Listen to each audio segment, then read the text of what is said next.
balik lagi ke podcast pertama kami yaitu podcast Gizi. Di sini saya tidak sendirian loh. Di sini ada teman saya. Saya Alpin. Nah, saya sendiri yaitu Iwan Dwinsani.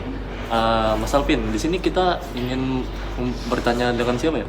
Dengan maksudnya Dengan orang gitu maksudnya. Ya, berbincang dengan siapa-siapa ini. Kebetulan pada hari ini ya kita kedatangan tiga spesial tamu nih dari mahasiswa Gizi.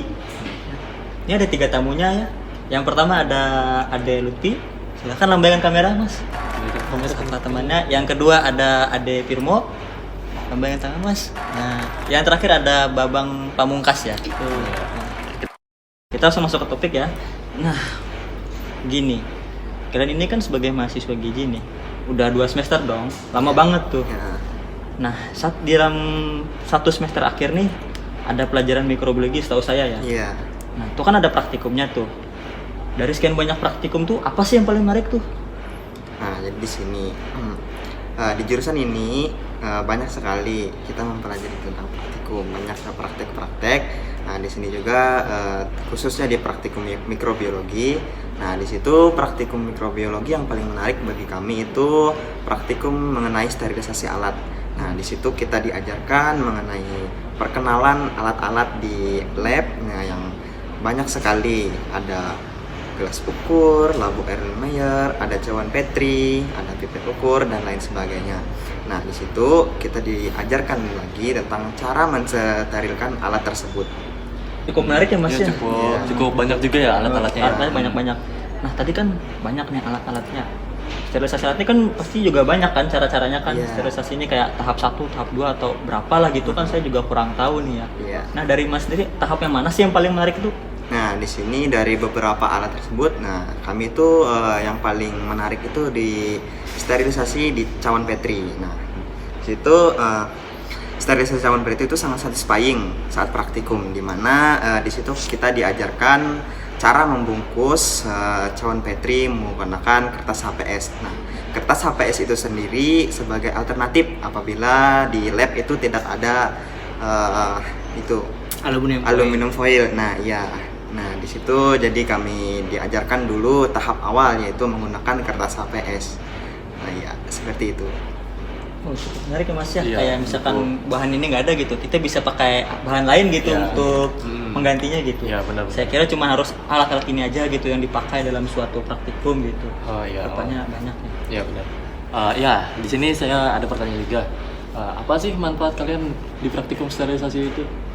Nah, kalau manfaat bagi saya sendiri ya, sebagai orang gizi juga kan. Kalau saya sih itu lebih mendisiplinkan saya sendiri untuk bisa lebih bersih lagi untuk memakai alat kan dari awal sampai akhir juga. Jadi ketika apapun itu, ketika kita makan, ketika kita melakukan praktikum, kita harus pakai alat yang sudah bersih, yang sudah kita bersihkan sendiri. Dan kita tahu caranya bagaimana kita mensterilisasikan alat tersebut. Oh, cukup itu juga ya, Mas ya? Cukup apa? Ribet. Ya, cukup agak ribet lah, tapi membuat kebersihan lah. Ya, demi kebersihan gitu kan ya, Karena kebersihan itu nomor 1 kan. Ya, betul, nomor 1 ya. Demi kesehatan tubuh juga kan ya. Betul. Benar-benar. Nih, yang terakhir nih, saya mau nanya, apa sih kaitannya praktikum sterilisasi dengan gizi itu? Menurut kalian bertiga gimana? Nah, di sini menurut kami 3, di sini saya perwakilan, di sini kaitannya yaitu kita bisa menghindari upaya terkontaminasinya bakteri atau virus kepada zat yang kita uji coba, yaitu bakteri atau virus mikroorganisme yang tidak kita inginkan. Misalnya di gizi itu kan kita bisa menghindari kontaminasinya kepada makanan kita. Nah, seperti itu. Seperti itu. Sangat berguna juga ya untuk makanan, untuk makanan. Kehidupan sehari-hari juga berguna. Cukup banyak ya pergunaannya. Iya. Mungkin karena kita jarang mengeksploitasi ya, apalagi kan ini kan tentang kesehatan kan, jarang juga masyarakat yang ingin tahu ya, Mas ya. Ya, apalagi kita kan di era pandemi ini, mungkin kebersihan tuh harus dijaga. Harus dijaga ya. Biar tetap sehat gitu kan. Iya. Benar-benar. Oke, cukup sekian aja, Mas ya. Iya, terima kasih. Cukup sekian. Ada pesan-pesan atau kata-kata terakhir nggak Mas? Buat para rekan-rekan sekalian gitu. Ya, Ada, yang di luar. mungkin ada siswa yang ingin masuk kesehatan nih, bingung masuk kesehatan jurusan apa. Oh, iya, Untuk iya. jurusan gizi nih gimana nih? Ya tips-tipsnya. Nah, Tips and triknya. Ya, silakan nah Mas. ya. Bagi kalian yang di luar sana yang ingin masuk jurusan gizi, diperkenankan untuk yang pertama belajar dengan tekun. Nah, yang belajar. pertama itu di bidang makanan. Karena di jurusan sini kalian akan dipelajari semua hal tentang makanan, cara mengolah makanan dan lain sebagainya. Nah, jadi semangat untuk kalian yang ingin masuk jurusan gizi. Mungkin teman saya. Nah, di sini pesan saya untuk kalian semua yang sedang menonton podcast kami pada hari ini, yaitu pesan saya, di luaran kan kita sering mendengar bahwa jurusan gizi itu yang dipelajari nanti tentang masak-masak saja. Nah, itu adalah kesalahan besar. Iya. Di gizi itu tidak cuma mempelajari tentang makanan atau masak-masakan. Nah, di situ juga bisa mempelajari yang dibahas tadi, yaitu mikrobiologi dan juga banyak seperti lainnya, kimia pangan, teknologi pangan.